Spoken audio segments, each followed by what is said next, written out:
अस्सलाम वालेकुम। Forces institute Bahawalpur में वेलकम करते हैं। पीपीएससी वन पेपर एमसीक्यूज का सेशन आज से हमारा शुरू होना था बच्चों। और ये जो सेशन है मतलब आज 3 जून से शुरू हमने करना था। तो इस सेशन में जिस तरीके से मैंने आप लोगों को तरतीब बताई थी कि सबसे पहले हम जियोग्राफी की तरफ जाएंगे, वर्ल्ड जियोग्राफी से पहले हम हिस्ट्री ऑफ अमेरिका जो है, यूएसए की जो हिस्ट्री है उसको डिस्कस करेंगे डिटेल के साथ, ताकि हमें सारे सिनेरियो का जो है वो पता चल सके। तो बगैर कोई टाइम वेस्ट किए बच्चों आज के लेक्चर की तरफ चलते हैं। आप भी अगर इस सेशन को ज्वाइन करना चाहते हैं तो हमारे नंबर पे आप रब्ता कर सकते हैं। और वो नंबर जो है वो मैं डिस्क्रिप्शन में भी डाल दूंगा, सामने भी आपको नज़र आ रहा है 03136751 373।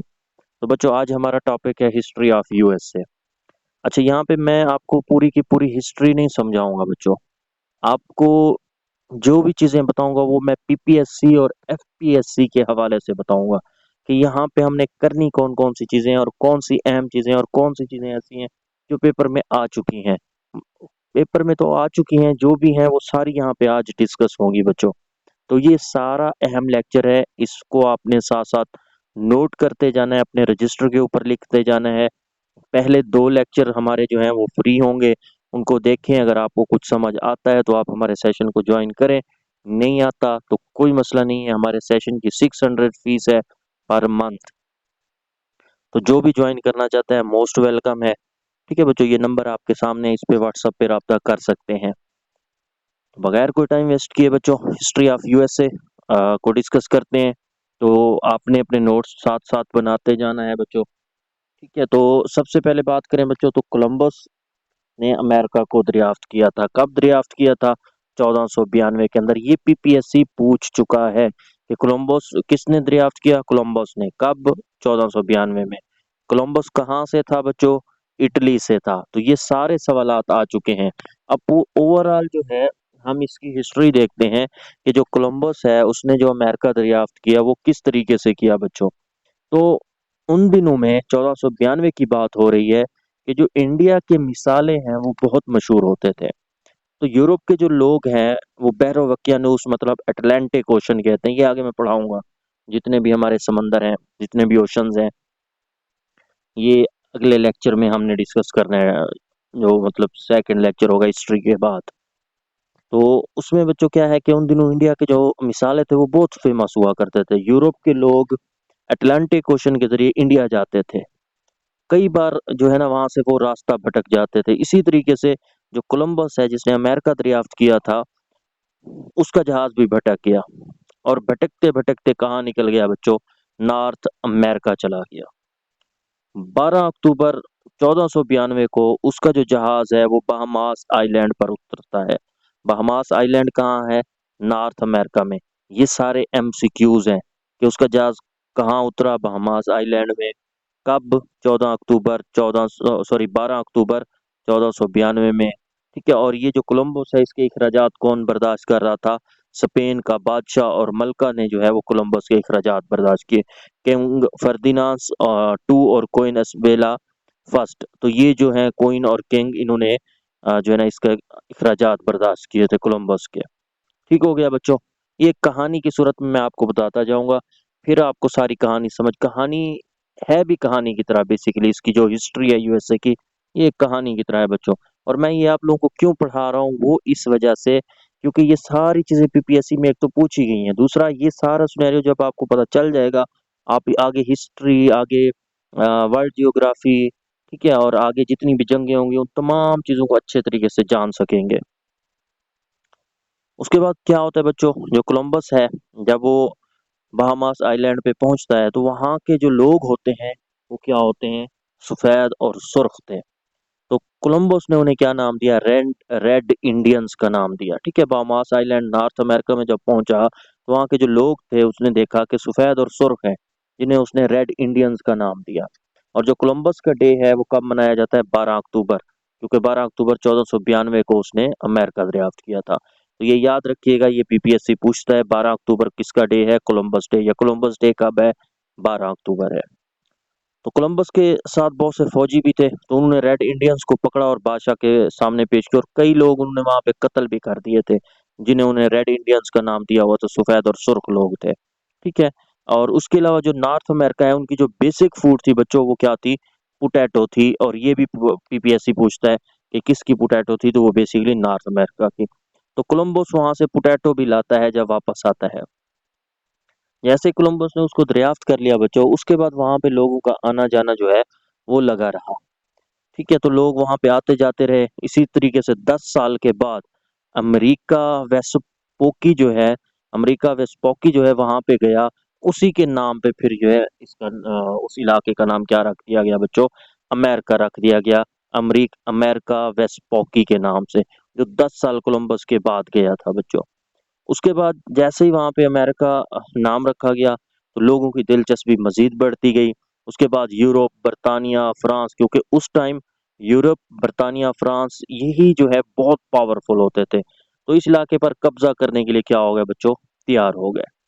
1607 के अंदर यूके जो है वो क्या करता है? वेरिजीनिया स्टेट ऑफ अमेरिका जो है उस पे कब्जा कर लेता है, क्योंकि यूरोप, बर्तानिया, फ्रांस सारे अब कब्जा करने पे लगे हुए थे कि ये जगह जो है, ये जो इलाका है अमेरिका का, वो सारा हमारे हवाले हो जाए। तो 1607 के अंदर यूके वेरिजिना वर्जीनिया जो है स्टेट ऑफ अमेरिका, उसके ऊपर कब्जा कर लेता है। ये पीपीएससी पूछ चुका है बच्चों के कब? 1607 में। कौन सी स्टेट? Virginia state. उसके बाद बच्चों 1732 के अंदर 13 स्टेट्स जो हैं उनके ऊपर कब्जा कर लेता है जो यूके है, बर्तानिया है। ये तो 1732 में 13 स्टेट्स जो हैं वो भी ऑक्युपाइड हो जाती हैं। तो अमेरिका को गुलाम बनाने के मकसद से बर्तानिया और फ्रांस में क्या हो जाती है? जंग हो जाती है, क्योंकि बर्तानिया चाहता है जी ये सारा इलाका मेरा हो, और फ्रांस चाहता है जी ये सारा इलाका मेरा हो, क्योंकि उस वक्त मोस्ट पावरफुल जो है वो बर्तानिया और फ्रांस होते थे। तो उनके दरमियान जंग हो जाती है, क्योंकि फ्रांस कहता है ये 13 स्टेट्स जो अमेरिका की हैं वो मेरी हैं, मेरी हो जाए। बर्तानिया कहता है मेरी हो जाए। तो यहाँ से जंग होती है 1756 से 1763 तक, जिसे हम 7 ईयर वार कहते हैं। ये भी पीपीएससी पूछ चुका है बच्चों। तो 7 ईयर वार होती है, किन के दरमियान हुई? ये पीपीएससी में आया था। तो ये बर्तानिया और फ्रांस के दरमियान जंग थी। उसके बाद बच्चों बर्तानिया जीत गया, और नुकसान उन 13 रियासतों से पूरा किया गया, क्योंकि जब बर्तानिया और फ्रांस में जंग हुई, बर्तानिया जीत गया, तो 13 रियासतों के लिए था। तो बर्तानिया ने उन 13 रियासतों से ही बदला लेना, मतलब वहां से ही अपना नुकसान पूरा करना शुरू कर दिया। अब आ जाता है जी स्टैंप एक्ट 1765 के अंदर। ये पीपीएससी पूछ चुका है कि स्टैंप एक्ट कब हुआ? 1765 के अंदर। कि लोग जो है वो स्टैंप खरीदेंगे अमेरिका के, और पैसा जो है वो हुकूमत को जाएगा, मतलब बर्तानिया को जाएगा। कि अमेरिका के लोग स्टैंप खरीदेंगे, बेच नहीं सकेंगे, और सारा पैसा जो है वो किसको जाएगा? और ये सबके ऊपर लाजिम होगा कि स्टैंप खरीदें, तो सारा पैसा हुकूमत के पास, मतलब बर्तानिया के पास जाएगा। Stamp act 1765। फिर आता है जी टी एक्ट 1773। अच्छा, अब यहाँ पे क्या होता है कि ये कहा गया बर्तानिया की तरफ से कि जो अमेरिका के लोग हैं, अमेरिका के, वो सिर्फ टी जो है वो खरीदेंगे, और जो है ना वो बेच नहीं सकते। यूके वाले क्या करते थे, बर्तानिया वाले, वो इंडिया से सस्ते दामों जो है, सस्ती जो है वो टी खरीद कर अमेरिका में सेल करते थे बहुत महंगे दामों। और अमेरिका वाले फिर मजबूर थे, वो लेते थे, क्योंकि वो सेल भी नहीं कर सकते थे बच्चों। तो इसे कहते हैं टी एक्ट 1773। अच्छा, उसके बाद है जी हॉरोड इंसाइक्लोपीडिया ऑफ अमेरिका हिस्ट्री। तो अमेरिकन हिस्ट्री के जो इंसाइक्लोपीडिया है वो किसने लिखा था बच्चों? वो बेसिकली रिचर्ड बी मॉरिस, 1904 से 1984 तक जो रहे। ठीक है। तो इन्होंने अमेरिका हिस्ट्री के बारे में जो लिखा था इंसाइक्लोपीडिया, वो रिचर्ड बी मॉरिस हमारे पास थे बच्चों। ये पीपीएससी का पसंदीदा सवाल है, ये पीपीएससी बच्चों पूछ चुका है। उसके बाद जी बोस्टन टी पार्टी 1773, 16 दिसंबर 1773, वही टी पार्टी जो बता रहा था 1773 में। ठीक है। कब? 16 दिसंबर 1773 के अंदर। अब Boston T party at Atlantic ocean. अब इस पार्टी जो कहा जा रहा है हमारे पास, बोस्टन टी पार्टी, ये असल में कहना क्या चाह रहा है? वो ये कहना चाहता है कि जो बर्तानिया के लोग हैं वो इंडिया से जो है वो चाय लाते थे, अमेरिका में सेल करते थे। ठीक है। अब बर्तानिया के जो लोग हैं, जब वो टी ये जो हमारे पास बोस्टन आप कह सकते हैं पोर्ट है, उसके ऊपर उतार रहे थे। तो अमेरिका की खुफिया तंजीम के लोगों ने सारी जो टी है चाय है वो समंदर में गिरा दी। ठीक है, मतलब अमेरिका ने ऐसे समझ लिया हमला कर दिया, वहां की जो खुफिया तंजीम थी उसने हमला किया और वो जो चाय है वो सारी की सारी समंदर में गिरा दी। ठीक है, उसके बाद हाँ, और ये जो तंजीम थी उसका नाम क्या था, सन ऑफ लिबर्टी उसका नाम था, जो कि 1765 में बनी थी। बाद में ये गुरिल्ला फाइटर बन जाते हैं बच्चों। बात आई थिंक आपको कहानी समझ आ गई होगी कि वो जो टी हमारे पास एक्ट था 1773, उसमें वो टी चाय जो है वो बरतानिया वाले बेचते थे, अमेरिका वाले खरीदते थे। जब एक दफा वो वहां पे उस आइलैंड पे उतार रहे थे बोस्टन के ऊपर, तो वहां पे सन ऑफ लिबर्टी के जो लोग हैं, जो खुफिया तंजीम है अमेरिका की, उन्होंने क्या कर दिया बच्चों, हमला कर दिया। अब जैसे ही उन्होंने वहां पे हमला किया तो सारी चाय जो है वो समंदर में गिरा दी। बाद में ये सन ऑफ लिबर्टी जो है ये क्या हो जाते हैं, गुरिल्ला फाइटर बन जाते हैं। उसके बाद बच्चों 16 दिसंबर 1773 में ही होता है। उसके बाद 1775 आ जाता है और वार ऑफ इंडिपेंडेंस शुरू हो जाती है। मतलब अमेरिका अब आज़ादी चाहता है बच्चों। किससे आज़ादी चाहता है, बरतानिया से, और कुछ इलाके जो फ्रांस के कब्जे में है, स्पेन के कर्जे कब्जे में है, तो वो उन तमाम से क्या चाहता है, आज़ादी चाहता है। तो वार ऑफ इंडिपेंडेंस होती है 1775 से 1785। अब ये सारी अहम चीजें हैं, यहाँ पे आप लोगों ने समझना है कि जो वार ऑफ इंडिपेंडेंस है ये कब हुई, 1775 में। कब एंड होती है, 1783 में। ये पीपीएससी का पसंदीदा सवाल है। उस दौरान ये जो जंग है उसमें कमांडर कौन था, जॉर्ज वाशिंगटन। नाम सुना होगा, वाशिंगटन।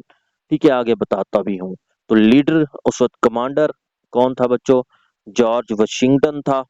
और John Hancock was the first who sign the declaration of US independence. ठीक है, कौन था, ये पीपीएससी का पसंदीदा सवाल है बच्चों। कि जो उस वक्त कमांडर था उस जंग में, जो अमेरिका लड़ रहा था इंडिपेंडेंस के लिए, वो जॉर्ज वाशिंगटन था। जॉन हान कुक जो है, हान कुक जो है, इन्होंने क्या किया, जॉन ने वो इंसान था जिसने साइन किया फर्स्ट टाइम किस चीज को, डिक्लेरेशन ऑफ यूएस इंडिपेंडेंस। कब, 2 अगस्त 1776 में। ठीक है, तो डिक्लेरेशन डिक्लेयर किया गया यूएस की इंडिपेंडेंस को, कब डिक्लेयर किया गया बच्चों, 2 अगस्त 1776 में। ठीक है, और 4 जुलाई 1774 को आज़ादी का ऐलान कर दिया गया कि अब जो है वो अमेरिका आज़ाद हो चुका है। बेसिकली ऑफिशियली जो डिक्लेयर हुए थे वो 2 अगस्त 1776 से था, लेकिन आज़ादी का जो ऐलान कर दिया था वो 4 जुलाई 1776 से था बच्चों। ये सारे पीपीएससी पर पूछ चुका है। और ये जो यूएस इंडिपेंडेंस डिक्लेरेशन है ऑन 4 जुलाई 1776 बाई थॉमस, और ये जो यूएस इंडिपेंडेंस डिक्लेरेशन है ये किसने की थी बच्चों, किसने जो है डिक्लेयर जो है किया था, वो थॉमस जॉफरसन ने। उसने डॉक्यूमेंट्स बनवाकर ऐलान किया था बच्चों। तो यूएस इंडिपेंडेंस डिक्लेरेशन जो है ये क्या है बच्चों, ऑन 4 जुलाई किया गया 1776 बाई थॉमस जॉफरसन। आई होप कि आपको ये चीज समझ आ गई होगी। और जो अमेरिका का फ्लैग है वो कब अडॉप्ट किया गया, 1770 के अंदर। ये भी पीपीएससी पूछ चुका है। और पहले जो झंडा था, फ्लैग था अमेरिका का, उसमें 13 स्टार्स थे। और ये 13 स्टार्स क्यों थे, क्योंकि ये 13 रियासतों को जाहिर करते थे, जो मेन रियासतें थी। क्योंकि उस वक्त मेन 13 ही रियासतें थी जिन पर बाद में बरतानिया ने कब्जा किया। फ्रांस भी उसमें इन्वॉल्व था, स्पेन हो गया। तो वो जो 13 रियासतें हैं, क्योंकि उन्होंने जंग में हिस्सा लिया था, इस वजह से उनके फ्लैग के ऊपर, झंडे के ऊपर भी 13 स्टार बने हुए हैं जो उन रियासतों को शो करते हैं। अब जो है वो 50 स्टार हैं और 13 बैंड्स हैं। जो 13 बैंड्स हैं वो उन्हीं रियासतों की जद्दोजहद को शो करते हैं। बाकी 50 जो है वो आप कह सकते हैं रियासतों को शो कर रहे होते हैं। तो वहां पे 50 स्टार्स हैं अब अमेरिका के फ्लैग में। ये सारे पीपीएससी पूछ चुका है। आई होप कि क्लियर हो गई होगी। उसके बाद बच्चों टर्निंग पॉइंट आता है, अमेरिकन रेवोल्यूशन होती है। और अमेरिकन रेवोल्यूशन कब होती है, जब बैटल ऑफ साराटगी होती है 1777 में। ठीक है, तो बैटल ऑफ साराटगी ये पीपीएससी पूछ चुका है, कब होती है, 1777 में। फ्रांस ने उन 13 रियासतों को असला और ताकत मुहैया की। जंग के इख्तिताम पर क्या हुआ, मुहैदा होता है। कौन सा मुहैदा होता है जी, ट्रीटी ऑफ पेरिस 1783 के अंदर। बैटल ऑफ सारतगी जो है 1777 में लड़ी गई, उसके नतीजे में पीस एग्रीमेंट होता है जंग के अख्ताम पर, जिसे ट्रीटी ऑफ पेरिस कहते हैं 1783 में बच्चों। ये जो पीस एग्रीमेंट है ये अमेरिका और यूके के दरमियान था, और इसमें जो ग्रेंटियर था, जो गवाही के तौर पर था, वो फ्रांस था बच्चों, क्योंकि यूके और अमेरिका लड़ रहे थे इस वक्त। यूके ने कब्जा किया हुआ था उन 13 रियासतों के ऊपर। फ्रांस जो है वो ग्रेंटियर था। उसके बाद बच्चों फ्रांस ने स्टैट्यू ऑफ लिबर्टी जो है वो भी अमेरिका को तोहफे में दिया। इसके बारे में भी सवालात बार बार पूछे जाते हैं। क्या पूछे जाते हैं कि 1875 से 1884 तक जो स्टैट्यू ऑफ लिबर्टी है उसको बनाया जाता है, फिर 1885 में उसको शिफ्ट किया जाता है, और 1886 में उसे लगा दिया जाता है। ठीक है, न्यूयॉर्क में लगाया जाता है। ये आगे जाके मैं फिर एक्सप्लेन इसको मजीद भी करता हूँ। तो आपने ये याद रखना है कि जो स्टैट्यू ऑफ लिबर्टी है वो फ्रांस ने अमेरिका को दिया था। 1875 से 1884 तक वो बनता रहा, फिर 1885 में वहाँ शिफ्ट शिफ्ट किया गया गिफ्ट को, 86 में उसे नस्ब कर दिया गया, लगा दिया गया। जो फर्स्ट कैपिटल है अमेरिका का जी वो न्यूयॉर्क था, 1785 से 1800 तक रहा, at side of Atlantic ocean. क्योंकि ये जो न्यूयॉर्क है वो कहाँ है, अटलांटिक ओशन वाली साइड पे है। तो ये पहला फर्स्ट कैपिटल अमेरिका का बच्चों न्यूयॉर्क था 1785 से 1800 तक। अच्छा, उसके बाद क्या होता है जी, लार्जेस्ट अमेरिका के अंदर एरिया वाइज वो न्यूयॉर्क है, और पॉपुलेशन वाइज देखा जाए तो वो क्या है, टोक्यो है हमारे पास। वर्ल्ड की बात की जाए, और बिग एप्पल सिटी भी कहते हैं न्यूयॉर्क को, सिटी ऑफ स्काई भी, स्काई स्क्रैपर्स भी कहते हैं। एट हुडसन रिवर, तो ये हुडसन रिवर के ऊपर है बच्चों। और headquarter of UNO, United Nation Organization, UNO का जो हेड क्वार्टर है, HQ, वो भी कहाँ पे है, न्यूयॉर्क में। तो ये जो न्यूयॉर्क है ये आप कह सकते हैं बिग एप्पल सिटी है, सिटी ऑफ स्काई स्क्रैपर्स है, हुडसन रिवर के ऊपर है, और हेड क्वार्टर है यूनाइटेड नेशन ऑर्गेनाइजेशन का। आई होप कि ये चीज़ आपको क्लियर हो गई होगी। उसके बाद है जी, अब कानून बनाना था। मुल्क तो बन गया अमेरिका का, अब है जी कॉन्स्टिट्यूशन ऑफ यूएसए। अच्छा बच्चों, ये जो जुआलॉजी और एडी फिशरीज और इनमें बहुत फ़र्क है। यहाँ पे आपके जो लेक्चर्स हैं यही सारी चीज़ें होंगी आपके पेपर में भी, PPSC के पेपर में। जब आप पेपर हल करेंगे फिर आपको पता चलता जाएगा जी मैं क्या पढ़ रहा था और क्या क्या चीज़ें डिस्कस की हैं। तो कॉन्स्टिट्यूशन ऑफ यूएसए, मेडिसन जो है उस वक्त बंदे का नाम है। तो ये Madison road constitution of USA at Philadelphia. Philadelphia जो है इसे क्वेकर सिटी भी कहते हैं, 1787। तो 1787 में अमेरिका का कॉन्स्टिट्यूशन लिखा जाता है, कानून लिखा जाता है। ये बहुत अहम सवाल है, कॉन्स्टिट्यूशन ऑफ यूएसए कब लिखा गया, तो ये 1787 में। इसके आर्टिकल्स कितना है, 7 आर्टिकल्स हैं जो अमेरिका का कानून है। पाकिस्तान के कितने आर्टिकल्स हैं बच्चों, तो पाकिस्तान के 1973 के कानून के मुताबिक 280 आर्टिकल्स हैं। और जो अमेरिका का आर्टिकल है उसमें सिर्फ 27 अमेंडमेंट्स की गई हैं। ये जो 7 आर्टिकल्स मैंने बताया ना, 1787 में ये कानून आया था, उसमें सिर्फ 27 अमेंडमेंट्स की गई हैं इन 7 आर्टिकल। तो शॉर्टेस्ट एंड हमारे पास ब्रीफेस्ट आप कह सकते हैं जो कॉन्स्टिट्यूशन है, जो कानून है, वो किसका है, अमेरिका का है। और लॉन्गेस्ट आर्टिकल्स अगर बात की जाए, सबसे ज्यादा आर्टिकल्स किस मुल्क के कानून के हैं, तो इंडिया के हैं। 395 आर्टिकल्स हैं इंडिया के कानून के बच्चों। ये सारे PPSC सवाल पूछ चुका है। उसके बाद बच्चों नेक्स्ट बात करें तो articles of United nation organisations के कितने आर्टिकल्स हैं, 111 आर्टिकल्स हैं। और जॉर्ज वाशिंगटन रेक्टिफाई कॉन्स्टिट्यूशन, तो 1787 में कॉन्स्टिट्यूशन आता है, उसको रेक्टिफाई कौन करता है, जॉर्ज वाशिंगटन। कब, 1788 में। और ये जो कानून है ये इम्प्लीमेंट कब हो जाता है, 1799, मतलब 1789 के अंदर कॉन्स्टिट्यूशन ऑफ यूएसए उसको इम्प्लीमेंट कर दिया जाता है। ठीक है, जॉर्ज वाशिंगटन जो है वो उसको रेक्टिफाई करते हैं। अब आते हैं जी प्रेसिडेंट, जो अमेरिका के प्रेसिडेंट थे, पहले 2-3 जो है उनको डिस्कस करते हैं। सबसे पहला जो प्रेसिडेंट था जॉर्ज वाशिंगटन था, क्योंकि ये उस वक्त कमांडर था जब ये जंगें लड़ी थी। तो जॉर्ज वाशिंगटन जो है ये कब से कब तक रहते हैं जी, 1799, क्योंकि कानून बन गया था 1799 में।